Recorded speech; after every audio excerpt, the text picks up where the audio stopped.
Her novel, then, is both a personal and political response to these developments and a reminder of the human acts of which we are all capable, the brutal and the tender, the base and the sublime. And that is from the translator, Deborah Smith, of Human Acts, written by Han Kang. This is translated literature. It's fiction, but based on a real life event. It's about 212 pages, medium paced.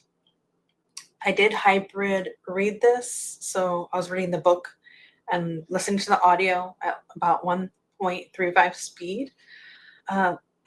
This fulfills a prompt for my readathon, focusing on Louis de Pointe du Lac, 8 books on Louis de Pointe du Lac's bookshelf. The prompt is grappling with humanity. I did want to give a shout out to Stephanie from Coffee Over Apple's book review, because after I read this, I needed to decompress. And so I could only really do that by watching someone else's review. I just needed kind of like that comfort of someone else that had read the book. All right, so the synopsis. This book takes place from the 1980s to the 1990s.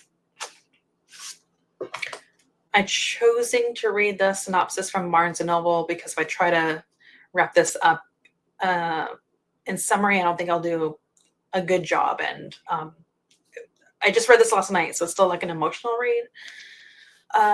Amid a violent student uprising in South Korea, a young boy named Dong-ho is shockingly killed.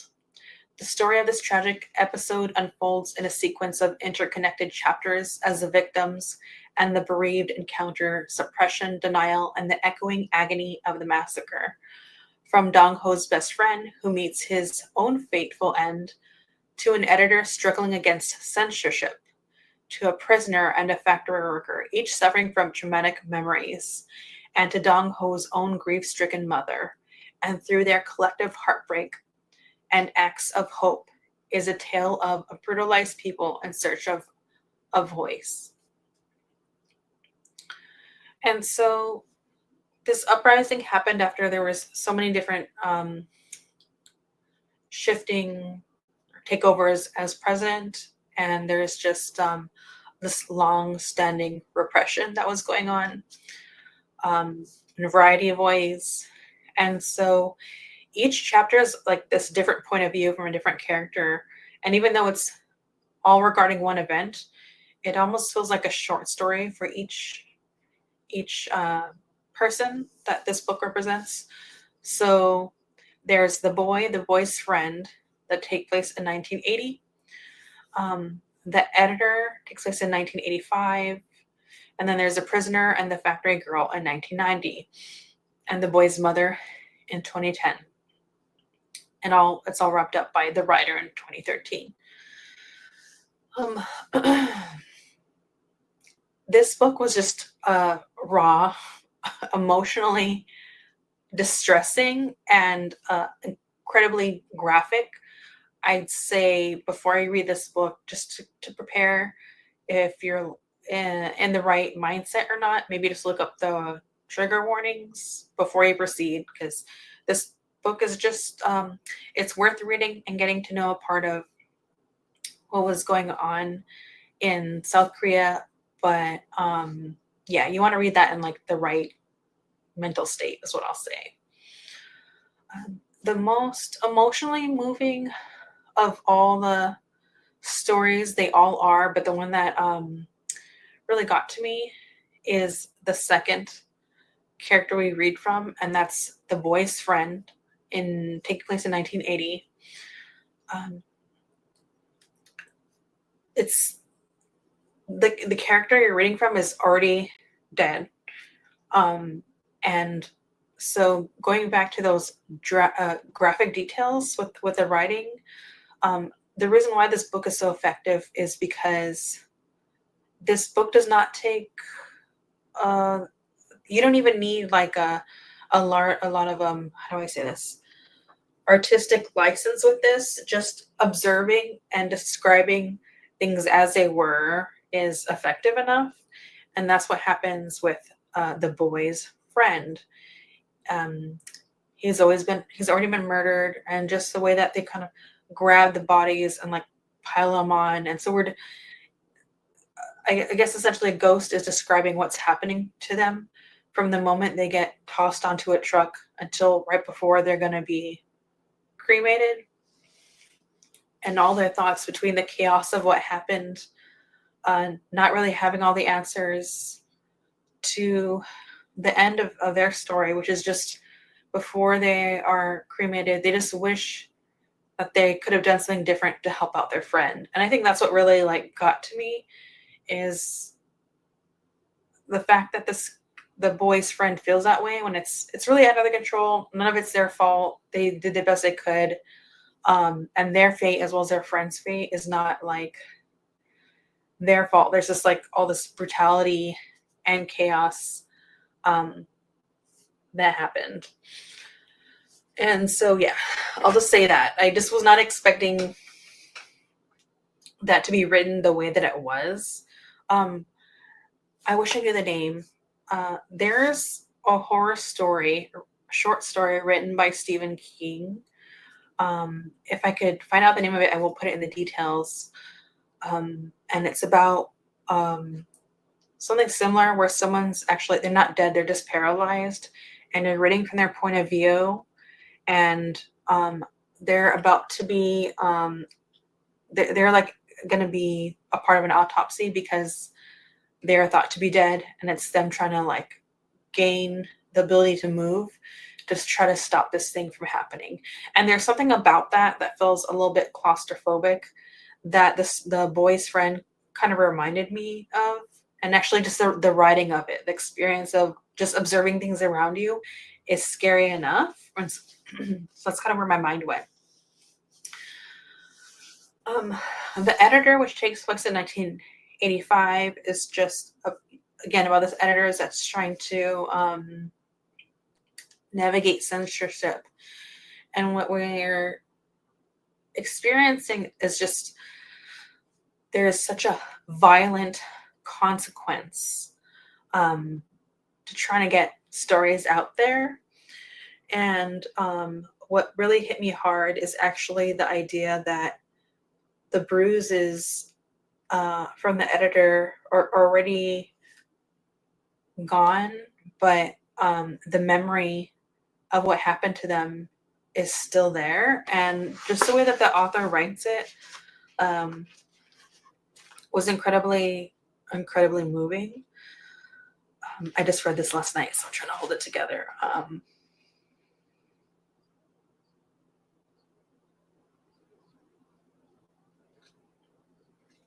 I made a little note to read this, but maybe I won't.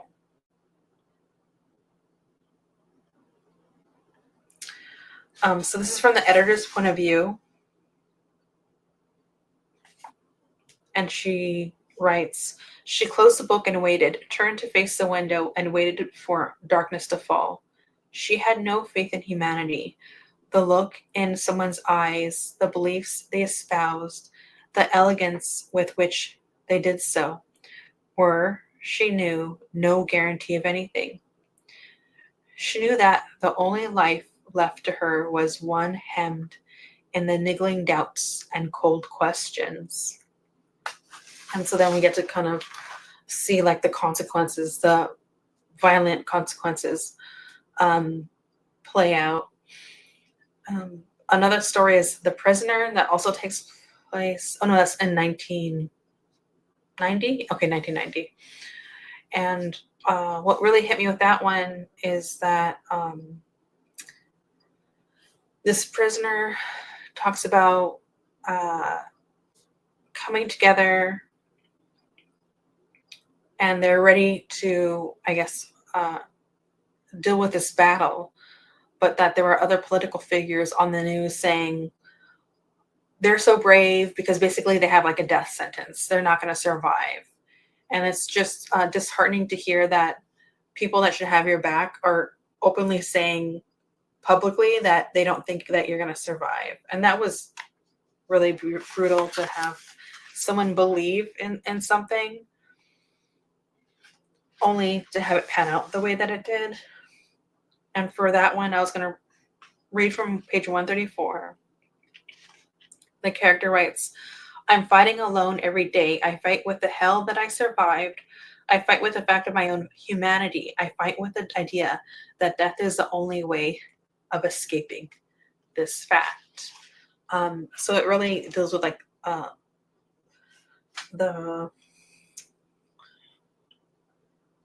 this violent existence. And then there's a factory girl. I think that's probably, I'm going to wind down. I'm not going to talk too much about each one, but there's a factory girl. And so there's just a group of women that just want better for themselves. And so they think that if they organize and rebel, some good could come of this. And instead, these incredibly violent acts are pressed upon them. And that area, that section is incredibly graphic. So just keep that in mind when you're reading. And then we have the boy's mother and the writer. I'm going to go ahead and skip those because I don't want this to be like super long. But yeah, the book as a whole is incredible. I've read The Vegetarian before. I connected more with Human Acts than I did The Vegetarian. The Vegetarian, I felt like the book was too smart for me and I didn't always know what the author was trying to say, but that's definitely a book I'm going to go back to and read. The author's writing in here are like, they're definitely like poetic prose, but like not, I feel like subtly handled in the way that I think this subject matter should be. Because once again, just describing what happened in itself is all that's really needed. And so from that distressing discussion, I'm going to jump to, why does Louis have this on his bookshelf? What aspects make me think of Louis? And so my answer for both are kind of like wrapped up into each other. Louis's existence depends, as a vampire, depends on violence. And also the world around him is violent. And that violence is dependent on treating people like not as equals. And what it is to grapple with that and even consider like where does the morality lie? That's something that in season 1, I think maybe by the second episode, there's a little bit of conversation that Louis has with Lestat where he's trying to think about, maybe we should only kill people that are like quote unquote evildoers, but it's like, how do you make yourself judge, jury, and executioner in a way? So that whole conversation is going on. And something that the show, not just Louis, but the show as a whole and the books captured well, was just like we have this genre, the specific genre of vampires, but what both the book and the show really clue into is like historical fiction, and the brutality of the world as it is just enough. You don't need much more than that, than adding vampires on. So in the book, Louis is a plantation owner, and so he owns people. And even in like the vampire Lestat, by the time, I can't remember which part of the book, when Lestat describes seeing Louis for like the first time, it's Louis walking away with a couple of people that he owns, and that like enticed Lestat. So really he sees like what a monster Louis is, and that's what's enticing. And so they captured that in the adaptation of showing Louis getting into it with his brother and being willing to pull a knife out on him while Louis owns a brothel, to show like the brutality of the character. So I think that's also to go off on a tangent, a little bit of a discussion about the adaptation. People think that Louis is more vicious on the show, but I disagree. I know he's a vicious monster as a human being in the person in the as a mortal in the books, right? For the system that he is willing to engage in for his own profit. And so I'm going to go ahead and read from page 188.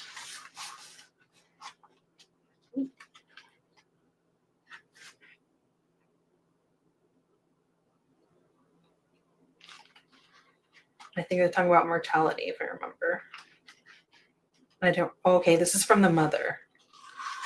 So the mother of Dong Ho. But I don't have a map for whatever world lies beyond death.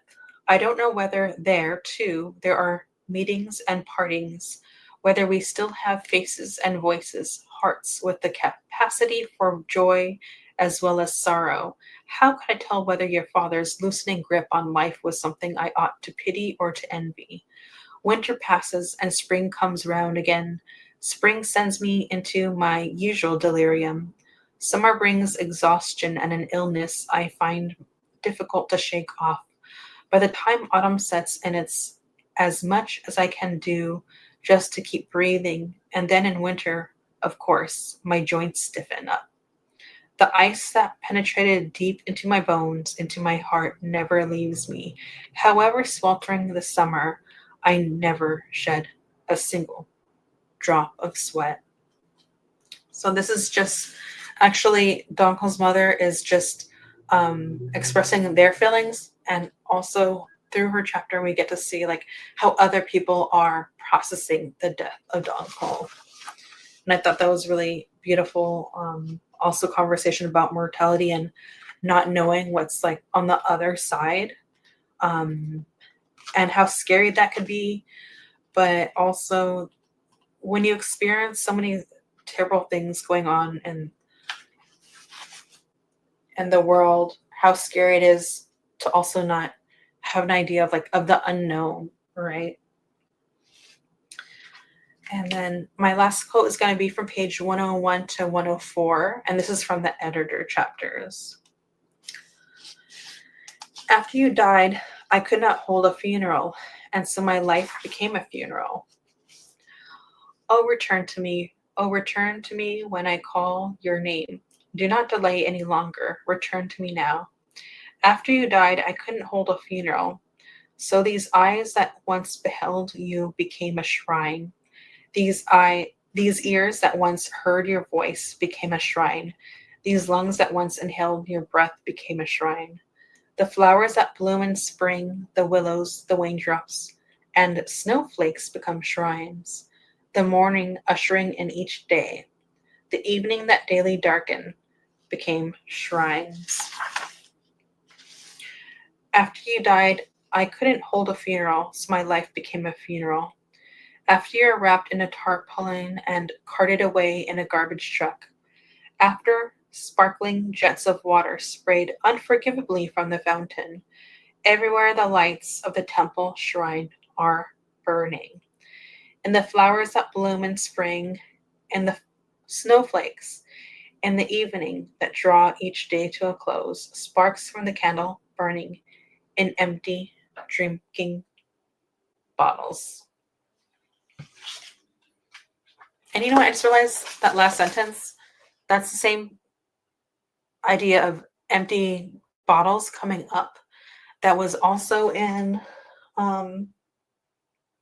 James Baldwin's Notes of a Native Son that I actually quoted before. So that's an interesting imagery that's used in both books. All right, everyone. Now that I've been emotionally drained completely, I hope that you like this review. If you stuck around, thank you. Go ahead and let me know if you read a different book than what I did for this prompt. What did you read? What feelings did it evoke? Did you like the book? Did you not like the book? And how did that make you reflect on the character of Louis de Pointe? And lastly, This is my second to last book review. The last book that's coming up. I'm going to have, instead of, I think next Wednesday where I have a book review, it's going to be a live show. It's going to be on Saturday with a special guest. By the time this airs, I should have it announced who it is. So if it's up already, go ahead and just click for the notification so that when we go live, that you'll be there, you'll be notified, and it's going to be 10:30 a.m. Pacific time on Saturday. And we're going to be discussing Something Kindred by Sierra Birch. This is considered Southern Gothic literature. Yes, okay. And so I look forward to discussing it. I'm so glad that I'm reading anything within the Gothic literature genre, I guess you could say, since we are covering or fangirling over how do I say this? Fangirling over work that Anne Rice has put out. So that's Gothic literature, right? And also just reflecting on the character of Louis de Pointe du Lac. This will be the last book for the readathon. So that's the end for focusing on Louis. I will take just a month break. I will be having other things on my channel. I have another buddy read. I'm trying to remember what's going on. I have an author interview. I have a couple of things going on, but I'll have that scheduled up. So thank you for being here and spending time with me. And I'll see you in the chat, and happy reading.